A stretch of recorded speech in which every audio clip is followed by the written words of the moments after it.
Hi, everyone. My name is Amie Kaufman, and I'm an Australian author of young adult and middle grade fiction. I wrote stuff like Aurora Rising and Illuminae and The Other Side of the Sky, which came out last month. And I am so excited to be here tonight with a guest who is coming to us from very early in the morning, Jennifer Niven. Hi, Jen. How are you? Hi, I'm great and I'm very excited to be here. And thank you so much for doing this and congratulations on everything that you're doing. Oh, shush. We are talking all about you and completely about you tonight. So I feel like everybody watching knows who Jennifer is, but just in case, I think you should never pass up an opportunity to embarrass your friends. So I'm going to do that now by introducing her. So Jennifer Niven is, amongst many other things, an Emmy Award winner, a #1 New York Times bestseller, is the author of 10 books, which have been translated into 75 languages. I'm not even sure I've ever heard that many languages spoken in my life. Has won more awards than you can shake a stick at, has made every best of list that you've ever heard of, in every country you've ever heard of, or at least the ones where they speak 75 different languages, and recently co-wrote the screenplay for the adaptation of her book, All the Right Places. She has done absolutely everything. And I'm really excited to talk to her about her new book, Breathless, tonight. I absolutely loved it. I'm going to ask a few questions and then we're going to go to the audience and get you guys to ask a few questions. So do keep them in mind. There it is, that beautiful thing. Look at that cover. I love it. And the only other thing that we need to do before we get started is, of course, Jennifer is in the US, but I'm not. So I would like to acknowledge that I am coming to you tonight from the lands of the Kulin Nation, and I'm standing in particular on the lands of the Boonwurrung people. I pay my respects to their elders and their storytellers, past, present, and emerging. So, Jennifer, let's get down to it. I guess the place I want to start, because of course the book has been out all of 2 days, is let's talk a little bit about the book, because not everyone will have had a chance to read this thing cover to cover yet. Although, let me say again, I have. I love it. So, how do you quickly describe it when someone says, "What's it about?" What's your quick? My quick, and I'm still learning this because it has only been 2 days, but my Right. quick description is it's about a girl named Claude who's 18 years old, and she finds out just before high school graduation that her parents are separating. She feels like the floor has been pulled out from underneath her feet. Just after graduation, she and her mother moved to a very remote Georgia island where there's no Wi Fi, there's no cell service. She has to leave her best friend, her father, her hometown, everyone she knows. And it really is a summer. I mean, there's a romance, there is a boy, but it's really a summer about coming of age, putting like learning to rebuild the floor that has disappeared beneath her feet. Yeah. Yes. So many things that I mean, this is not just the summer that she thought she was going to get, but it's feels like it's not the life that she thought she was Correct. going to get at this point. It Yes, feels like, exactly. her flaw was all the things she knew for sure that she doesn't know for sure anymore. Right.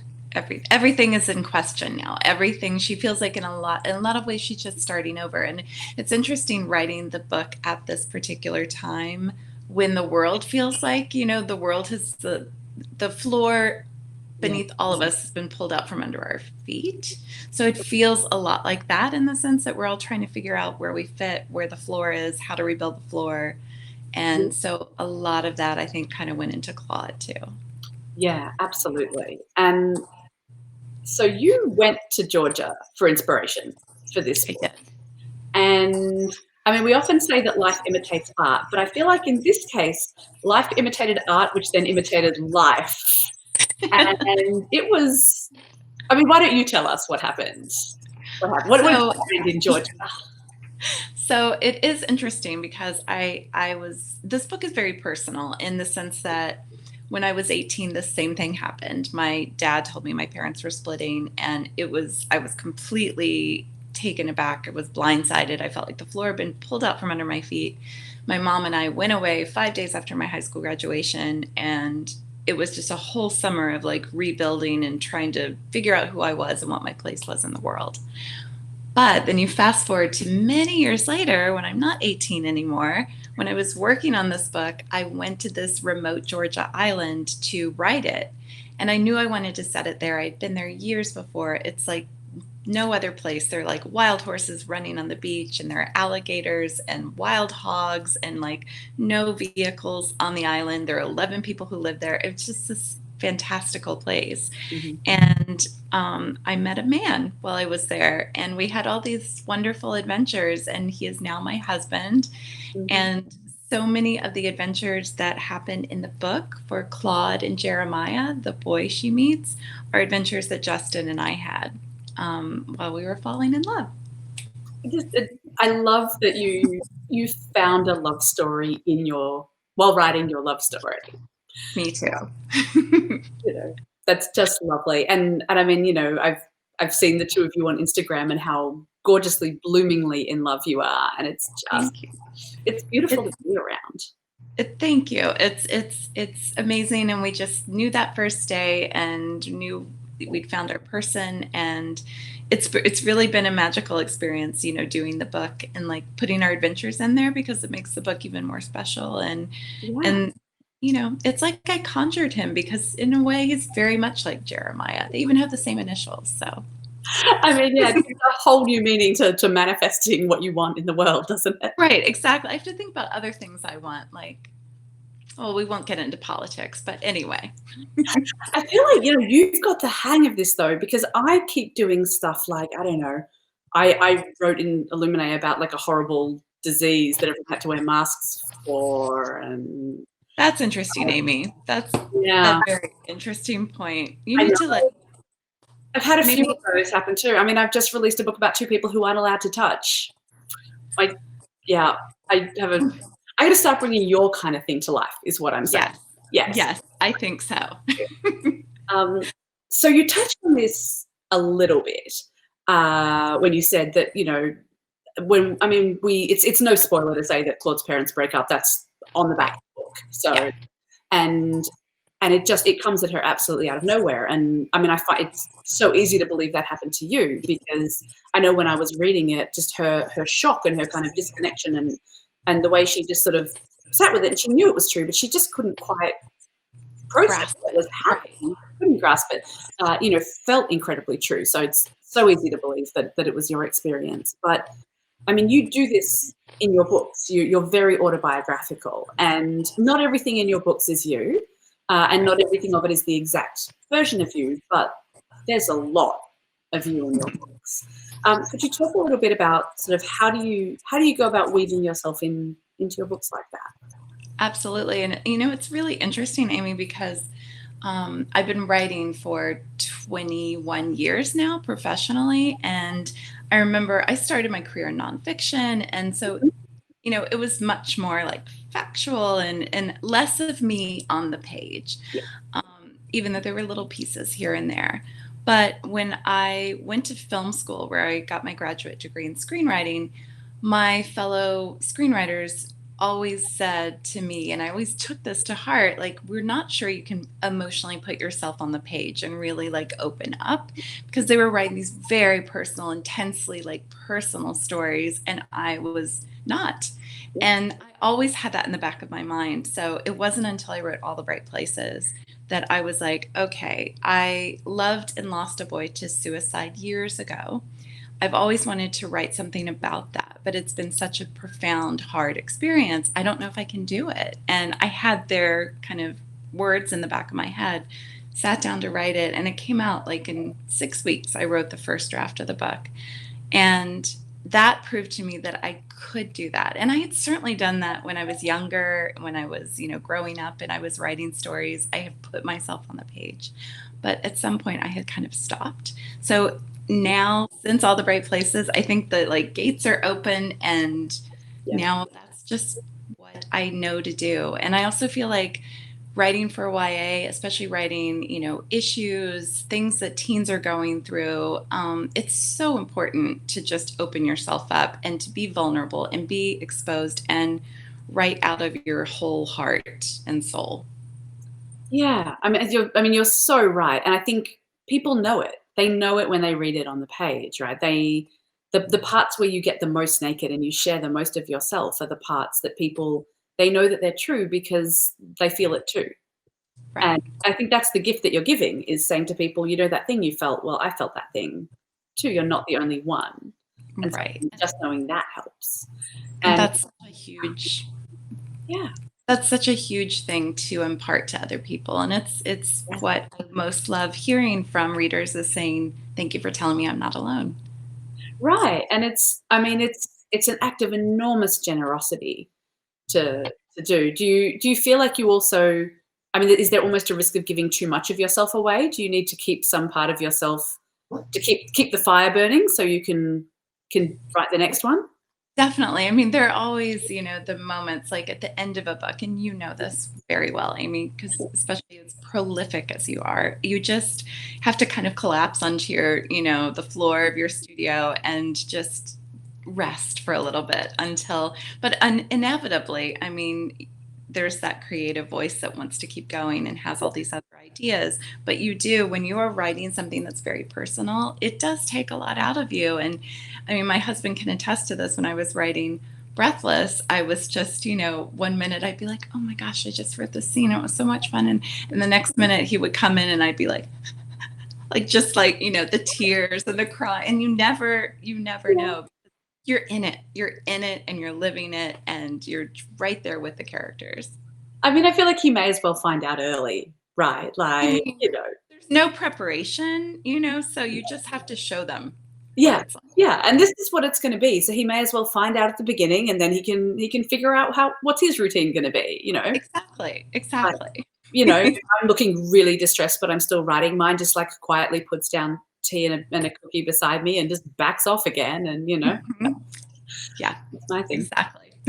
So, I mean, I've seen you and I have done events together, and I remember one we did Auckland Writers Festival together, and then we did Sydney Writers Festival together, and I remember having a chat with the people in the green room at Sydney Writers Festival as you began signing and saying to them, now, I was in Auckland with Jen last week, and I saw how many hours the line took. You guys are gonna wanna plan for that because I think she's meant to be back on stage, and that's not how this is gonna work at all. And they were like, "Oh, it'll be fine." I was like, "No, no, you don't understand. Every one of them has something to say to her. And she's gonna listen to every single one."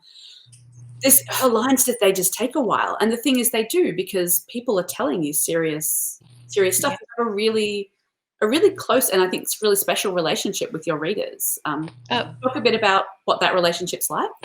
absolutely. And I just, first of all, this is, I think, one of the many challenges of what's happening this year and not getting to do these events in person is just, I feel, as I know you do, just like that void of not getting to actually interact with readers, because we can't do what we do without you. And you're so hugely, hugely important to us. And I always say, like, you don't know the impact you have on my life. I mean, readers have changed my life, and you're all so lovely. And just getting to hear your stories and interact like that. I mean, I always say, like, I've never been hugged so much or cried on so much in my life, and it just means everything to me because you're entrusting your stories to me, and that just is that means so much to me. And I miss that, and I hope that the world will open up again at some point soon, and we can go out and do that. But it really does. It's something I didn't anticipate when I wrote the book, when I wrote All the Bright Places and Holy Up the Universe, um, because I didn't anticipate that. I just wrote them, and to have that love and outpouring is just means more than I can ever say. Yeah, I mean, it's quite something that you write a book to tell people they're not alone, but then they all come up in line one after another and tell you you're not alone either. That's really, Exactly. you know, It that, really is. It's this wonderful, like, it's this whole wonderful community, and it kind of reinstates your hope in the world. And the number of readers who have told me that the book or books have saved their lives in some way, or, big or small. And I always try to point out that they've saved their lives. But if I've had anything to do with it, it's the most enormous honor. And I just am so glad that you're here. yeah. So I want to give, I know that we have a lot of people watching, and I want to give them a chance to ask questions. So I'm going to ask one more that I'm anticipating will be a popular one. And then everyone who's watching, I'm going to open up to your questions. I mean, I've got a million more I can ask, but I'm going to there. So feel free to start popping them in the comments, and our backstage guru will serve them up to us after we're finished. But I want to switch gears a little bit, because one of the most exciting things that's happened, even if it wasn't quite the way we imagined it this year, is that the film of All the Bright Places came out, which you co-wrote. I mean, you wrote the book, but you co-wrote the screenplay. And I remember watching, as you were doing the casting and the lead up, you were talking to your readers on Instagram about it and really involving everyone. And can you tell us a bit about what that experience and that journey was like? It was amazing. I mean, it's still so surreal. Like we'll have Netflix on and we'll be looking for something to watch, and All the Bright Places pops up, and you kind of remember it all over again. You're like, wait a second, that's my book. I can't believe it. But I was really fortunate to get to be involved as I was in this story, because so many times the writer, the author of the book really doesn't get to stay involved with the film project. And I felt very fortunate to get to co-write the script and be involved in casting and other things and be on set. And it was really, I think the thing that was most striking is the fact that, like, you write the story. When you first start writing the book, you're all alone, and it's you and the story. And for me, it was this boy who had inspired Finch, who I'd known years ago. And then suddenly with the movie, there are all these other people who become involved, and everyone's collaborating, and they all have ideas, and they're all invested in it, just like you are. And it's truly wonderful. And, the only thing that is really, I think, challenging is you're trying to take a book that has many, many pages and kind of, weed out as much as you can, because there's not as much room on the screen. Yeah. And so for me, I was like, let's have a 15-hour movie. I am all about that. Yeah. But unfortunately, the film team was like, I don't know that we can do that. Yeah. So we had to cut it down. And so learning to, which things stay and which things go, I think that was hard. But ultimately, we wanted to capture the feel of the story and the way that you felt reading the book. When watching the movie, we wanted it to be the same, and I feel like it is. I mean, I certainly cry if I watch it.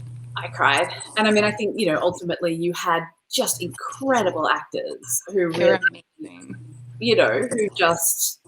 Who I think could have made or broken it, and you could tell how much of it was just in them. It was beautiful, and it was really amazing, because Justice Smith, who played Finch, kind of came out as bipolar after the movie came out. He had not ever talked about that publicly. Yeah. And we knew that, but no one else had known that. And he's done so much now for mental health, especially with young people. And I just commend him for that. He's truly an amazing person. Yeah, absolutely. Absolutely. It really is. All right. So we're going to go to some of the questions that I can see scrolling by. Here we go first. Now, you may or may not want to get too into the message, but the question is, what is the message of the book? And can you say something about the topic it takes up? With Breathless? Yes, let's make it Breathless. Let me just hold it up so I just happened right here. Yeah. I love this cover. The message of the book for me is, it's about the floor being pulled out from under you. It's when your world implodes and you don't feel like you have anywhere to stand or land, and you have to rebuild that floor somehow. And this is something I not only relate to, and I think so many of us relate to right now, what's happening in the world, but when I've lost both my parents, and the loss of my mother was more recent, and it was very sudden and unexpected, and she was my son and my everything. And I've really had to discover what my place is in the world without her, and without being the only child of these two amazing people. So I think that is so much of what I gave to Claude in the book, is really finding her ground, finding her floor again, and doing it on her own. Yeah, and that you can do it. And you can do it, exactly. You're Claude, it's possible. I mean, it's not impossible, it's you will. You will. Yeah, absolutely. Thank you for the question. Yeah, very much so. So I'm going to pull another one out of the comments. What did you enjoy most about writing Breathless? Paige asks. Oh, Paige, I love your icon, by the way. We're a 6-cat rescue family. So I most enjoyed meeting my husband. That's what I most enjoyed, going to that island and falling in love with this extraordinary man. And I'm so grateful. We've both been through a lot, so we truly appreciate each other. And it's wonderful. That's lovely. All right. So Casey asks, I feel like Casey, you know, there's only one answer to this for the Jennifer Niven book, but let's go for it. Am I going to cry reading your new book, Breathless? I cried so much in all the bright places. I love your writing and storytelling. Well, Casey, first of all, thank you so much for your lovely words, which I so appreciate for reading. I do think that you will cry. I cried while writing it, and to me, that usually means that readers end up crying while reading it. So I definitely cried a lot while writing it. And some people have asked, you know, if All the Bright Places is like a 10 tissue box book, what is Breathless? And I would say maybe like a 7. Maybe. Yeah, I would say I think a 7. I mean, I think if you want a 0 tissue box book, you're really looking for maybe your early nonfiction is really the only way that's happening. Yes, exactly. That's a good. I really can't imagine you writing under a 7, to be honest. Yeah. It's not where you go. It's not what you talk about. It's not. I don't know how to do that. No. You know, maybe now you're like blissfully in love. Maybe the next one will be. Yes. Oh, that's a good idea. Something just very happy. Right. Exactly. All right. Amelia asks, how old were you when you knew you wanted to start writing? I was very young. My mother was also a writer, and she always encouraged me. I mean, she would have encouraged me in anything I did as long as it's what I wanted to do.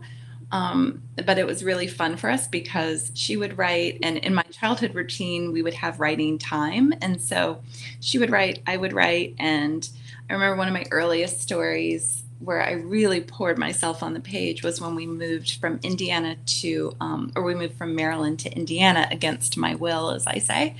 And I wrote a story called My Life in Indiana, or I Will Never Be Happy Again. And I gave it to my parents. And amazing, which I still have, by the way. I still have a copy of it because my mom kept all of my stories. So yes, I was very young when I first started writing.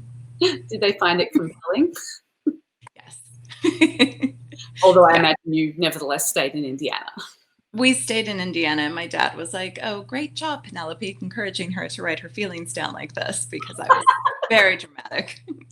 I don't know. I think though I love it. Just thinking about a child asleep upstairs, and I'm like, this all lies in my future. Let's be real. Oh yes, you will. No way it doesn't. Get ready for it. Look what else we have. Oh, that's a good one. What is your all-time favorite book? Oh my goodness. This is such a hard question because all-time favorite limb. We'll get rid of all the others. Exactly. It's always so hard. And I always wish I had like the perfect answer. I know some people who are like immediately know their favorite, but I would say like one of my all-time favorites is We Have Always Lived in the Castle by Shirley Jackson. She's my favorite writer next to my mother, and her books are just harrowing and funny and dark, and that has one of the best, if not the best, narrative voice I've ever heard. But the other favorite book is a book my mom wrote called Swimming Lessons, which was a memoir and has all these lovely like vignettes and stories about my childhood and our life and her childhood. And so it's something that I get out from time to time because I miss her, and it's like she's here when we're talking and sharing stories again. I mean, I was thinking about that as you were talking about how yours and Justin's adventures are written into this book, as I was thinking, well, they live forever now, you know, they're always, you know, you and I will be long gone and someone will be reading and that moment will be happening all over again. Oh, I love that, Amy. That's so beautiful. Well, let me juxtapose that with saying one time I was asked not about my favorite book. I think I was asked if you could be in any book, which book in the book would you be in? And I was sitting next to an author I admired enormously, and I answered without thinking at all, and I said, The Very Hungry Caterpillar, we would eat together. It's on the end of a very, very long book tour, and I was very tired, and the idea of just going and eating my way through pieces of cake and stuff apparently appealed a lot. That is amazing. That's the best answer ever. It wasn't the most dignified answer ever, but it came from the heart. So there's. I was going to say, but it was honest, which is important. Yes. Yeah. I put myself on the page in that moment, so to speak. Oh dear. All right. So Dani asks, what are you both reading now? What are you reading right now? I am reading Untamed by Glennon Doyle. And so what I've started doing since the pandemic is, and I've rarely done audiobooks before, but I've started reading like an actual book. So I have the book of Untamed, and then I'm listening to like everything that Ruth Ware or Lucy Foley ever wrote on audio. So I'm doing both, and it's been really it's been really fun. What about you, Amie? I have like a 400 book audiobook. I have a habit. Like I really love audiobooks. I am into them now. Yeah. They're amazing. A really good audiobook, the narrator can elevate the book in a whole new way. Oh, yeah. Right now I am reading on paperbook The Left-Handed Booksellers of London, which is Garth Nix's new book. Oh, I've heard about this. Just came out a couple of days ago here in Australia. I think you guys had a week on us in the States. Yeah. So I've just started that, and I mean it's a Garth Nix book, so obviously it's just absolutely brilliant. But I don't know, there's something about getting something new from someone you love that's really really delightful. And I'm listening to a book called Fable by Adrienne Young at the moment, which is a new fantasy novel that's out in the US. I'm not sure if it's out here or not, but I got it on audio, and it's got a lot of sailing in it, which is my thing. So I'm listening to admire all the sailing and boat descriptions. I love that too. Oh, I'll have to listen to it. It's been quite a while since since I've done it, so I thought I would. No, I'm really I've always got a few on the go at once. Like often something I don't know about you, like a bit heavier, and then when I'm just like not quite, and then. Exactly. I have to kind of circulate, go between like, okay, I'm in the mood for this one now or this one. And yeah. Yep. This is how we do it. All right. Excellent. We're going on the TBR pile. Good. Oh, good. Spreading the love. That's what we want to be doing. What else do we have? That's a great question. Now, you may not be prepared for this. Zara asks, can you read a sentence or paragraph from Breathless that means a lot to you? Absolutely. I can do that. Let it go. Let's see. I just happen to have the book right here. Look at no spoilers, so I'll go back early in the book. I know what I would choose. I'm interested to see what you'll choose. Oh, really? Oh, I kind of want to read what you want to choose. Like, let's see. I'll just read this part right here. This is between Claude and her dad. And then he says, I just can't have a family right now. And maybe he says none of this, really, but it's what I hear. And at that moment, I stop looking at his tears and his beard, and I'm staring at the place where the floor used to be. All I can think is how 1 minute the floor was there, and now it's not. How you could go through an entire day, every day, not thinking about the floor or the ground, because you just assume it will always be there until it isn't. That's gorgeous. And there's you see a lot of that through the book where Claude will tell us what someone says. You know, he says he hates me, he says this, he says that, and then she'll tell us what they actually said in a moment. But she's not lying. She's saying, here is what they said meant to me. Here was my experience of it. Here's what it felt like. Like, and now let me tell you what the actual words were, which is a completely different thing. And at the, I mean, early on, she's told something like what you were told at film school. She thinks someone tells her, you don't have any feelings. Right. Whereas actually what she's told is you need to be brave and put those feelings on the page. Exactly. But that's one that she doesn't report the difference. She doesn't even seem to notice that she's misunderstood what she's being told. She's No, she just hears it and believes it. Yeah. When it's really it's a call to vulnerability. Exactly. I agree. Mia loves your writing, and Mia is right. Thank you. Thank you so much, Mia. All right. So let me have a look. What is our next question? I see one that I like that I'm just going to go off script and pull out, which is Claudia is asking, how do you choose your characters' names? Is it just like that for you, or is this a lengthy process? I don't know about you, Amy, but like sometimes the character names just come, they just appear. Like Theodore Finch, and I'm sure part of it's influenced by like To Kill a Mockingbird, and I love Atticus Finch, and we have a cat named Scout Finch, and love Scout. But some of them just come, and some of them you have to work harder for. I had to work harder for Violet, and with Claude, I really wanted like a guy's nickname for a girly name. So her name's Claudine, but they call her Claude, and so that took a little while. So I knew what I wanted for her, but I had to find it. And so I will go through like nameberry.com. I mean, I'm on there a lot. And the internet thinks I'm having babies a lot. Oh yes, like all the Facebook ads and everything, because you're constantly looking at baby name websites. Exactly. I get more like baby ads, and so it's really like the names are so important because they have to feel organic and true, and the wrong name will trip you up. So some of them just come. It's a long way of saying some of them just like appear. Usually the secondary characters, like the names just kind of appear, but the primary characters I have to work a little bit harder for. Yeah, I mean, Claude is a great name. It was like literally the first thing I thought when I opened it was just like, I don't know any Claude.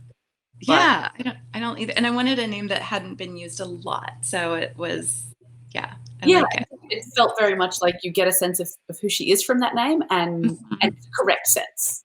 Yes. Oh, good. Oh, that makes me happy. All right. Our next question is, wow, we're going deep now. What part of the human condition inspires your writing, your characters, and your stories the most? That is a great question, and thank you for it. I'll do my best at 6:30 in the morning to answer that. Let's see. For me, I think it's love, and it's pain and loss. I get a lot of inspiration from loss because I have lost so many people in this world who are important to me, including both my parents. So I think that that's where a lot of that comes from, and it's entangled up in that loss is the love that I feel for these people, and the pain of losing them, the grief, but also the resilience that I feel. It's kind of the rebuilding your floor, and learning to be strong. And after my mom died, I had to kind of redefine myself and find that floor and rebuild that floor and figure out like my role in the world without her, and without being the child of these parents who are no longer here. And that's so much of what Claude is going through. So I think so much of it is informed by that for me. And it's also informed by just the love that I was thankfully, gratefully given as a child from both these remarkable people who are no longer here. It's a wonderful question. I mean, I remember you saying of your mum more than once, she was my person. Mm-hmm. Yes. And then, when your person's not there, not someone you can speak to every day anymore. I won't say not there, because that's, like you said, you can open her book anytime and she is right there. But when she's not present in the same way, I mean, I think all of us have stuff we constantly come back to, and in all of your books, there's that feeling of you'll get through it. Right. And I think that's so much a part of my life has been that resilience and trying to get through it and feel all the feelings as you're doing it. And very much so. That was a gorgeous question. It really was. Tina Maria asks, hi, Jennifer. Would you say that your husband is your muse and will inspire you to write more beautiful love stories? Yes, is the short answer. We're just, we're always saying like, our friends are always saying like, it's like a Hallmark movie, and it's, so we're thinking that there are just lots of stories to be told from it. And as I said, I mean, we're so happy. And I told him that I feel like my mom was with me for the first half of my life, and then he's my person for the rest of my life. And there's this very like kind of wonderful, bittersweet feeling about all of that. But I just think that there's so much, we appreciate so much about each other because we've both been through a lot and lost a lot in our lives. So you're delightfully Hallmark, but you earned it. We earned it. We earned it. So there's a lot of that in there too. So if we do the Hallmark movie, we're going to have to put that in there. It's going to have to be like one of the I love Hallmark movies, but it's going to have to be one of the really good ones. Yeah. All right. Elijah asks, what is your number one tip for all of us young writers working on first drafts? And thank you for writing All the Bright Places. It has inspired me so much, not only to write, but to live life to its fullest. Oh my gosh. That gives me goosebumps. Thank you so much, Elijah, for that. I'm so happy that it's inspired you.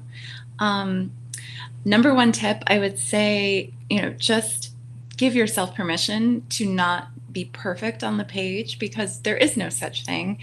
And you just need to get it out of you onto the page. Don't be afraid of writing something that you feel isn't good enough or perfect enough. Don't write with anyone over your shoulder. Just write with you and that page. And also always believe in yourself and your work. This is something my mom always told me, like, there are enough people in the world who will tell you no, so don't be one of them. Just don't limit yourself or your imagination, and show up and do the writing. I mean, it sounds kind of trite, but you have to show up to do the work. Otherwise, it won't get done. Yeah, that's excellent advice. And keep writing, always. Yeah, absolutely. Because someone else needs your story as much as you have needed Jennifer's, for sure. Absolutely. Yeah. All right. Leland asks, what do you do when you are stuck for inspiration? That never happens though, right? It just flows. Ever. No, I'm always inspired constantly. One thing that I do is there are a couple things, like if you're stuck for inspiration, sometimes I try to just write through it to the other side, and then I can, discard whatever it is I wrote through, and then hopefully I've gotten to the other side of that. Or I also try to take a break from the computer if I can, and just like go out into life and take a walk, or like spend time with loved ones. Go out on the water. We're like 2 blocks from the water where we live, and it's just, just kind of like getting away and clearing my head. I also have created playlists always for my characters and also for the book itself. So if I'm going hiking or walking or whatever it is, I try to listen to the playlist, because that can sometimes just kind of, I don't know, recharge or give me inspiration, or vibes, doesn't it? It does. It does. It makes you kind of relax and not overthink it, because I can, like a lot of writers, I can overthink things, and that just makes me kind of like take a breath, which I need to do, and then just let it in. Yeah, and because I know the next question is going to be about sharing those playlists. I saw you put Claude's up on Instagram today. I did. I put Claude's up yesterday and then forgot to put the link. So it was like this horrible tease that I did, but now I have the link there. So Claude's playlist is up. Yes. So you guys don't need to ask that one straight away. I mean, my dog always loves it when I'm feeling a bit blocked, because my solution is always walk the dog. So that's good. I was going to say always. I've got bunches of. I literally did a whole episode of my podcast about things to do when you've got writer's block, because I am not short of solutions. Because I mean, of course, I never personally lie on the floor staring at the ceiling yelling, I don't think I know how to write anymore. But if other people do, then that does happen. I mean, sometimes absolutely. Solution. The other books were flukes. I mean, I've said that on more than one occasion. I can never do another one. I don't know how. No, absolutely not. Now, I know we're going to be running out of time, but we'll get through a few more. Okay. So which edition of the book is your favorite cover-wise? No one has ever asked me this. This is amazing. So is this for Breathless, I'm assuming? I think so. Which is going to be a tough Ah, It's very hard. I mean, I will say, like, I love the painting of the that's on the North American cover. It's so beautiful, and the artist Tito Morello is just amazing. And um, it's a gorgeous cover. It feels like something I want to frame and like put on my wall. But there's something so happy about this one. Like, I love the clean kind of the white and the colors. These are like some of my favorite colors, and I love the spine, and and it's it's just a very new cover. You know, I feel like it's such a great, without being the same, it's such a great match for your other it one. is. It is. And so I don't know. I was maybe this one, but don't tell North America. But like I really like the All right. cheeriness of this one. You're the only one in North America who's awake right now, so you're I fine. know that's true. The rest of them are still in bed like sensible people. But not Jennifer. She gives and she gives to us. All right, let's take a look. What else have we got? All right, I'm going to pull out this one because I know that it's going to be bothering people. Zara is asking, which Funko Pops do you have in the back? Oh my gosh. It'd Let's be see. bothering someone otherwise. I have so many. Yeah. So these are just but a few. So I've got Will and Grace up there because my best friend Angelo, whom Amie knows because we went to Hobbiton together, which was like like Hobbits, and it was amazing. Amazing. Oh my gosh, it was amazing. So Angelo Sermales, who's also an amazing YA author, he is the Will to my Grace. And we've now been apart longer than we ever have because since quarantine, I've been in Georgia and he's been in LA. So Will and Grace are up there to make me think of Angelo. And I've also got Sam and Dean, the FBI versions from Supernatural, because as everyone usually knows, I'm obsessed with Supernatural. And then I have Mindy Kaling from The Office because I want to be Mindy's BFF. So, Mindy, if you're watching this and you're awake this early, just reach out to me. Yeah. And then I've got, you can't really see them, but I've got a million, like every version of Captain Marvel. I've got 6 of them. And I just got this one, RPG. Oh, that's amazing. Oh gosh. I know. I've got, hang on, I get my things right. I've got various versions of Katie Grant that readers have sent me. They're amazing. Oh my gosh. Which I love. I love our Funkos, Amie. Yeah. If anyone ever wondered if authors are as giant nerds as you are, the answer is yes. Bigger. Yes. Bigger. Yeah. Absolutely. All right. Our very last question is coming, and we have to go. What's it going to be? Let's have a look. Ooh. Question. What? We know you only just got this one out, but so what's next? So what is next? I am actually working on the script right now for Holding Up the Universe, which is going to be a film. Very excited. Breathless has also been optioned for a film, so I will be working on that as well.